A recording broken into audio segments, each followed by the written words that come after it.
Hi, I'm Olivia.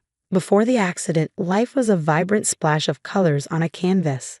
Each day brought new challenges and inspirations. As a graphic designer, I thrived on the rush of creativity, shaping the visuals of major brands. It wasn't just a job, it was my passion and a way to leave my mark on the world.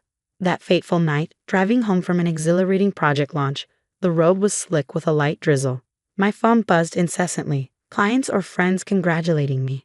I glanced at the screen for just a second, but it was enough. Tires screeched, the world spun, and then blackness. Waking up in the ICU felt like opening your eyes underwater. Everything was blurred and distant. Tubes and machines tethered me to life, each beep and hiss a stark reminder of how close I'd come to the edge. The sterile smell of antiseptic mixed with the low murmur of nurses at their station. "Hey Olivia, can you hear me?" Dr. Nathan's voice cut through the haze. It was a lifeline in the fog. I tried to nod, managing only a faint twitch of my lips. Dr. Nathan gave a small, encouraging smile as he scribbled notes on his clipboard. As days blurred into nights, the visits began. My husband Michael came often, but his presence felt hollow. His usually warm gaze now just skimmed the surface, and his conversations were laced with impatience. "It's going to be okay, Liv. You just need to rest," he'd say, checking his phone more often than my monitors. Rachel, his sister, was even worse. Her visits were infrequent, but each left me colder than the last. She'd sit in the corner, her eyes darting around the room, never quite meeting mine. Her forced smiles didn't reach her eyes, and her words were clipped. "Glad to see you're still with us, Olivia. It would be such a hassle to sort through your things," she'd joke, her laugh as hollow as the click of her heels on the linoleum floor. One evening, as shadows grew long and the ward quieted down, Rachel slipped in after visiting hours. I feigned sleep, feeling her presence prickling the back of my neck. She leaned close, her breath cold against my ear.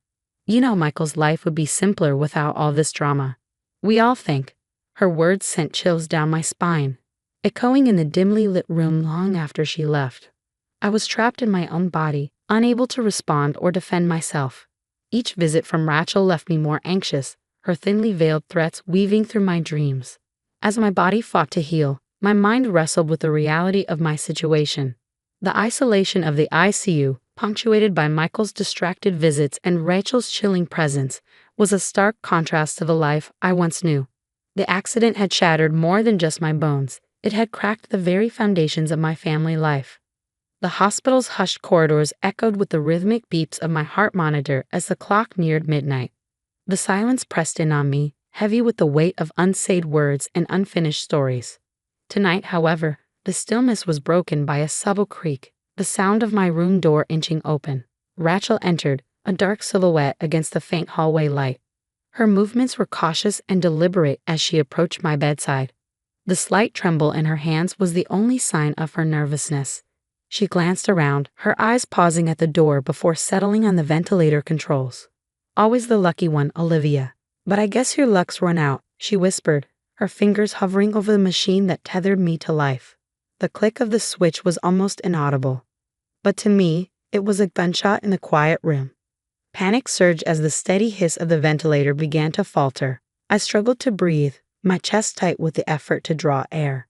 At that moment, the door burst open with a force that made Rachel jump. Dr. Nathan stood there, disbelief etched across his face. "What are you doing?" he demanded, his voice a sharp contrast to the dim quiet of the ICU. Rachel froze, her hands still poised over the machine. I was just," she stammered, unable to finish. "Security?" Dr. Nathan's shout filled the room. Within seconds, 2 hospital security officers rushed in, their presence commanding and immediate. The next few minutes were a blur of activity. Security restrained Rachel, who kept repeating that it was all a misunderstanding. Dr. Nathan, meanwhile, stabilized the ventilator and checked my vitals, his hands steady despite the chaos. The aftermath was a storm of reactions. Nurses and doctors gathered, their expressions a mix of shock and outrage. Whispers filled the air, a cacophony of disbelief and concern. When Michael arrived, his face was a mask of confusion that barely hid his irritation. "Rachel, what have you done?" Michael's voice was low, tinged not with concern but with annoyance, as if this crisis were more of an inconvenience than a crime. "It's not what it looks like, Michael. I was just checking on her." Rachel's defense was feeble, her usual composure shattered by her own actions. Michael turned to me, then back to the chaos around us. "This is getting blown out of proportion," he muttered to Dr. Nathan, who was now giving a statement to a police officer. "She's family, but the severity of the situation can't be downplayed." The police took Rachel into custody, her protests fading as she disappeared down the hallway. The room settled into a new silence, one that spoke of averted tragedy and lingering betrayals. Dr. Nathan sat beside me, his look of deep concern briefly replaced by relief. I realized this was a turning point. The false normalcy of my marriage and Rachel's facade of concern had been shattered by her actions. This was no longer just about recovery, it was about survival and justice. As the days turned into weeks in the ICU, my strength slowly returned. Each breath became less of a battle. But with physical recovery came a stark clarity about my marriage. Michael's visits had become perfunctory, our conversations shallow and strained. The night Rachel tried to end my life had cracked something fundamental between us. His inability to grasp the gravity of her actions spoke volumes. Lying there, surrounded by the sterile walls that had witnessed my worst moments, I made the decision that I deserved better. I deserved someone who would stand by me, not explain away my near-death experience. Filing for divorce wasn't just a legal action, it was a declaration of my newfound resolve and self-worth. My lawyer, a supportive presence throughout this ordeal, guided me through the paperwork with gentle efficiency. "You're doing the right thing, Olivia," she assured me one afternoon as I signed another set of documents. Her affirmation was a balm to the raw edges of my decision. Meanwhile, Dr. Nathan became an unexpected pillar in my life. Our conversations, which had started with a focus on my health, branched into shared interests. We discovered a mutual love for art, often discussing our favorite painters and sculptures. He brought me books on graphic design and art history, and our discussions filled the room with a warmth that sharply contrasted with a clinical coldness. "Did you know Van Gogh sold only one painting in his lifetime?" Dr. Nathan asked one evening, handing me a book open to Starry Night. "I've always found that both inspiring and sad. It's like the world wasn't ready for his colors." It shows that sometimes the value of our efforts isn't recognized until much later. I replied, tracing the swirling blues and yellows with my finger. "It's a reminder that persistence is key." As my body healed, my heart underwent its own rehabilitation, mending from the betrayal with Dr. Nathan's steady companionship. The divorce proceedings, however, were a stark contrast to the healing environment of the hospital. Michael fought the divorce at first, his emails a mixture of disbelief and anger. "You're overreacting, Olivia. Can't we talk about this?" he wrote, but there was nothing left to discuss. His failure to stand against his sister's actions was a breach I couldn't overlook. The emotional turmoil of ending a marriage, intertwined with legal battles, was overwhelming. Yet with each passing day, I felt lighter and more certain of my path. My interactions with Michael became strictly through lawyers, and as the divorce neared its final stages, I found myself looking forward to the future. Dr. Nathan's support was unwavering, his presence a constant during my most challenging days.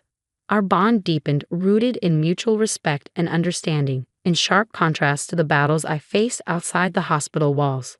This period of intense lows and unexpected highs had taught me the true meaning of resilience and the importance of having someone who genuinely cared for me. As I prepared to leave the hospital, I was no longer just a patient. But now, I am a woman reborn from adversity, ready to close the chapter on my old life and step into a new beginning with a clear heart and a hopeful spirit. 2 years had passed since the night that almost ended my life, and as I stood before a room full of hopeful faces, I realized just how far I had come. My recovery was complete, not just physically, but emotionally and spiritually. Beside me, Dr. Nathan, now simply Nathan, my partner in every sense, smiled encouragingly as we prepared to lead another session of our support group. This group represented more than just survival. It was about thriving beyond trauma. I began, my voice steady and clear. Nathan and I had founded this support group for survivors of family-related trauma, a community we both knew was underserved and desperately needed. Each week, we met to share stories, support each other, and learn from our collective experiences. It was empowering to watch others draw strength from our sessions, reflecting the healing I had experienced myself. Nathan smoothly took over, his medical background providing a framework for our discussions. Healing is not linear, and it's certainly not quick, but every step forward is a victory, he shared.